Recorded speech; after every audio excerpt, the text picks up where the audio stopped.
इयं ब्रह्मवेदान्तविदो वदन्ति परं प्रधानं पुरुषं तथान्ये विश्वोद्गते कारणम् ईश्वरं वा तस्मै नमो विघ्नविनाशनाय। हे गणपति देवता, आप देवताओं में अग्रगण्य हैं, सबके द्वारा प्रथम पूजित देवता हैं, विवेक हैं, 36 तत्वों में एक हैं, सारे 36 तत्व चेतन तत्व है।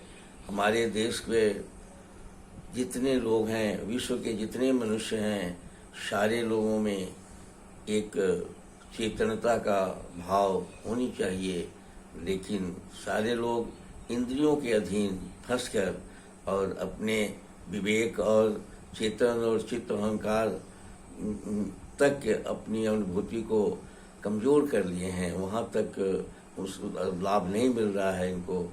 इसलिए आप कृपा करके इन कुछ ऐसी प्रेरणा दीजिए, ऐसा कुछ उपाय कर दीजिए कि जिसमें सारे चेतन तत्वों से मनुष्य ओतप्रोत रहे, सब चेतन तत्व की चेतना उसमें बरकरार रहे, बुद्धि, चित्त, चेतन, अहंकार, विवेक, आत्म तत्व के प्रति मनुष्य भी समर्पित रहे। इसका पूरा का पूरा अभाव हो गया है। यह भी एक बहुत बड़ा कारण हो गया है कि मनुष्य जो है, कम से कम भारतवर्ष के लोग सभ्य के सभ्य बीमार होने की स्थिति में हैं। अधिकांश लोग तो हैं भी। मन का भारतवर्ष का मन बहुत खूबसूरत नहीं है। यहाँ ईश्वरीय तत्वों का अभाव हो गया है। सेवा, त्याग, प्रेम, करुणा, स्वतंत्रता ईश्वरीय तत्व की वृद्धि का लक्षण है, लेकिन वो उन लक्षणों से युक्त मनुष्य की अभाव हो गई है। इसलिए आप इसमें कृपा करें और इन तत्वों को आप जागृत करने के लिए थोड़ा सा अपनी ओर से अगर हो सके तो कुछ कृपा करें, मेरी प्रार्थना है। मैं श्याम बिहारी तिवारी आयुर्वेद और वेद का उपासक हूँ। इस कार्यक्रम के माध्यम से आपको जो मैं थोड़ा बहुत जानता हूँ, उस जानकारी को आपके पास आपको समर्पित करना चाहता हूँ, जिससे कि आप स्वस्थता की ओर आगे बढ़ें। सर्वे भवन्तु सुखिनः, सर्वे सन्तु निरामया, सभी सुखी हो जाएं, सभी रोग मुक्त हो जाएं। रोग मुक्ति से बड़ा कोई धन नहीं है, स्वस्थ मनुष्य से बड़ा कोई धन नहीं है। स्वास्थ्य बहुत बड़ा धन है। अगर सारे सुख है आपके पास उपलब्ध है, आप स्वस्थ नहीं हैं, उसका कोई अर्थ नहीं है। भारतवर्ष में आज के दिन रोग रोधक क्षमता की जो अभाव हो गई है, उस अभाव पर हम लोग चर्चा कर रहे हैं कुछ दिन। और ये ओज के अभाव में हमारा शरीर ओज नहीं बना पा रहा है, जिसके चलते सारी भूखमरी यानी हाइपो डिजीज देश में बहुत भयानक रूप से फैल गया है। डायबिटीज भी हाइपो है, थायराइड भी हाइपो है, एलर्जी का जितना परेशानियां हैं सब हाइपो डिजीज माना जाता है। यहाँ तक कि डाइजेस्टिव पाचक संस्थान के बहुत सारे लोग, मेटाबॉलिक संस्थान के सब लोग, शरीर को बिगाड़ने वाले बहुत सारे लोग हाइपो ही हो गए हैं। सब लोग लगभग हाइपो हो गए हैं भारतवर्ष में। यानी हाइपो का मतलब अभावग्रस्त, और अभाव का मतलब पीछे मैंने चर्चा किया है कि हमारे धातु के सार अंश को ओज कहते हैं। ओज ही हमारे सारे इंडोक्राइन की ग्रंथियों को, कुंडलिनियों को भोजन देता है, या वही उसका भोजन होता है। तब वह पूरे शरीर को अपने मर्मों के माध्यम से संचालित करता है। बहुत मॉडर्न साइंस जिसको कि उसके द्वारा निर्गलित रस यानी को मैसेंजर करता है। उस मैसेंजर के माध्यम से पूरे पैर से सिर तक की सारी व्यवस्था को संभालता है। मॉडर्न साइंस के अनुसार साइंस कुछ भी हो, व्यवस्था प्रकृति की स्वचालित है, और उसी स्वचालित व्यवस्था को मॉडर्न साइंस जिस नज़र से देखता है, प्राचीन आयुर्वेद जिस तरह से देखता है उसके अनुसार हम उसको समझते हैं।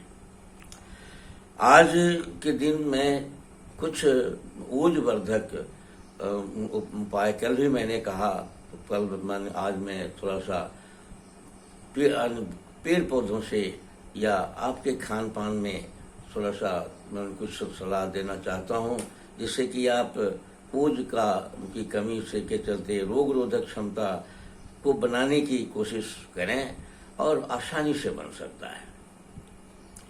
सबसे पहले आप अपने सोने जगने खाने का टाइम का संयम बरतें, वो बहुत महत्वपूर्ण है। प्रकृति के साथ एकत्व बनाकर चलने के लिए ब्रह्म मुहूर्त का सेवन, सूर्योदय के साथ जगना, सुबह में 10 बजे तक ले भोजन, दिन में भूख लगे तो भुजा फल और रात में फिर भोजन, अर्ली नींद में चल जाना, 10 बजे तक ले सोने की आदत डालिए, 10 बजे तक ले सो जाते हैं, बस आधी काम तो इससे पूरी आपकी हो जाएगी। इसके बाद आपके पास जो स्नान का थोड़ा सा है, जिस लोगों को जैसे स्नान करना हो, लेकिन सुबह में स्नान करने की कोशिश ज़्यादा करनी चाहिए। दोपहर में 10 बजे 11 बजे 12 बजे जो लोग स्नान करते हैं उनका कफ विकृत होती है। कफ का समन, स्नान से कफ का समन होने के बदले कफ की वृद्धि हो जाती है और पित्त कम हो जाते हैं, अग्नि कम हो जाती है, इसलिए वो बीमार होने की संभावनाएं ज़्यादा हो जाती है, मन भी उनका कमजोर हो जाता है। इसलिए स्नान करने का काम सुबह में अगर कर लिया जाए तो ज़्यादा अच्छा रहता है। आपके पास माने जड़ी बूटियाँ जो अगल बगल में उपलब्ध है, सब जड़ी बूटियों का तो आप जानकार नहीं हैं, लेकिन कुछ जड़ी बूटियाँ जो सर्वभौम है, सब लोग जानते हैं, उन्हीं पर आज मैं चर्चा करूँगा। दुभी घास आपके पास है, जो मवेशी को आप खिलाते हैं, गणेश जी पर उसका वो चढ़ाया जाता है, उस दूब घास को अगर आप थोड़ा सा सेवन करने की कोशिश करें तो दूब घास आपके ऊर्ज को बढ़ाने में बहुत बड़ा मददगार है। दहक का और वह मेटाबॉलिक सिस्टम यानी हमारे पाचकाग्नि को के साथ धात्वाग्नि को भी बनाता है और अन्न के सार तत्व को ला देता है। और आज के वर्तमान भोजन में जो बहुत बड़ा जहर का अंश जहर से पैदा होता है, जहर रखकर उसको बेचा खाया जाता है, तो जहर खाने की जो परंपरा है, तो हमारे भीतर की जो जहर है उसको भी वो निकालने में अव्वल है। सबसे बढ़िया जहर निकालने का उसकी क्षमता है और ये इतना उपलब्ध है। जो प्रकृति ने जिस वस्तु को बहुत ताकतवर और बहुत बढ़िया बनाया है, उसकी उपलब्धता भी बहुत ताकतवर दी है, ज़्यादा दी है। तो आपके सारे लोगों के सामने दुर्बा है, दुर्बा को थोड़ा सा महत्व दीजिए। दुर्बा की बहुत महत्वपूर्ण होने ही के चलते हमारे देवताओं पर वो यानी चढ़ता है और बहुत सारे तंत्र और बहुत सारे हवन इत्यादि में भी दूब का इस्तेमाल होता है। हमारे पास 5 वृक्ष हैं, माने बर, पीपल, पाकड़, गुलर, महुआ, ये 5 वृक्ष ये भी बहुत बड़े अमृत तुल्य हैं और कहीं हर गांव में हर जगह कुछ ना कुछ, अब तो बहुत सारा इसको लोग खत्म करते जा रहे हैं, लेकिन यह बहुत उपयोगी है। इसके पत्ते, इसके छाल, इसका जड़, इसका बरो, इसके फूल, फल सारे बहुत उपयोगी हैं। आप अगर ओज की जब कमी होती है तो बर का अगर पत्ता या बर का डाल पात थोड़ा सा 10-20 ग्राम डेली अगर उसका चाय बना के पीते हैं, बरोह का चाय अगर बना के पीते हैं, तो धीरे धीरे कुछ दिन पीने के बाद, 2 महीना 4 महीना पीने के बाद आपकी रोग रक्षणी शक्ति मजबूत हो जाएगी और आप स्वस्थ हो जाएंगे। बल का भी संचार करता है और सौंदर्य इत्यादि जो ओज का जो लक्षण है, ओज की जो लाभ है, वो सब कुछ मिल जाएगा। पीपल है, पीपल के पत्ते भी अगर आप 2-3 पत्ते गुड़ के साथ पीस कर अगर चटनी की जैसा बनाकर 2-3 पत्ते ही खाते हैं अगर डेली, तो 2-4 महीना में सभी तरह के चर्म रोग इत्यादि और बहुत तरह का कमजोरी, मेंटल कमजोरी, शारीरिक कमजोरी, फेफड़ा से संबंधित सारे रोग ठीक हो जाएंगे। चोट अगर कहीं लगता है, मानसिक चोट लगता हो या शारीरिक चोट लगता हो, माने अगर कहीं दर्द है, चोट से बेचैनी है, एंजाइटी है, बहुत स्ट्रेस है, उसको भी वो संभालने की ताकत आपको देता है। जब आप एंजाइटी को, चिंता को संभालने की क्षमता प्राप्त कर लेते हैं तो लाभ मिलती है। इसलिए पीपल के पत्तों पर भी थोड़ा सा विचार आप करेंगे। जब आप बहुत परेशानी में रहें तो पीपल के पत्तों के सेवन पर ध्यान दें। अब आप पाकड़ है और गुल्लर है। गुल्लर का छाल, गुल्लर का फल बहुत ही अमृत माना जाता है। आज के आधुनिक जमाने में 1500 रुपये किलो से कम या 1000 रुपये किलो से कम अंजीर नहीं है। गुल्लर भारतवर्ष का अंजीर है और इस का फल अंजीर के जैसा लाभ करता है, उससे थोड़ा ज्यादा लाभ करता है, क्योंकि चरक के अनुसार जो ऋतुभुक जो है के अनुसार जो एक सिद्धांत दी गई है कि क्षेत्र में जो मिलता है, अगर उस ऋतु के अनुसार जो फलता है, अगर उसका हम सेवन करते हैं तो वो ऊर्जवर्धक होता है। फल को आप काट कर पाउडर भी बनाकर, चूर्ण बनाकर भी रख सकते हैं, उसका भी सेवन कर सकते हैं।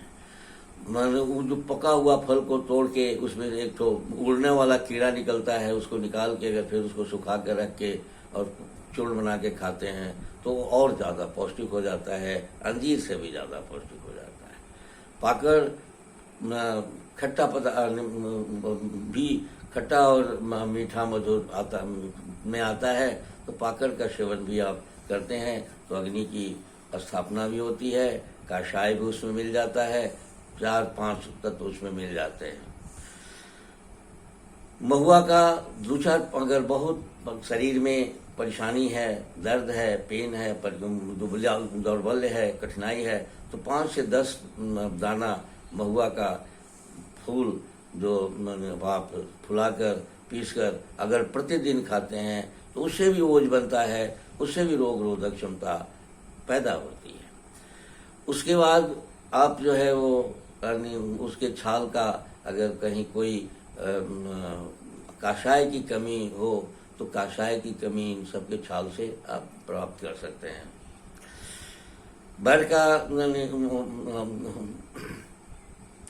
इसके बाद आप 5 गो ये पंचामृत पौधे हैं जो कल मैंने बताया था कि गुरुच, गोखरू, मुंडी, मुसली, सतावर, ये 5 पौधे हैं, वो बाजार में मिल जाते हैं, आप जानते भी होंगे। उसका भी पाउडर इत्यादि करके खाते हैं तो वह भी रोग रोधक क्षमता के साथ साथ आपका ओज बनाने के बहुत अच्छे काम करता है।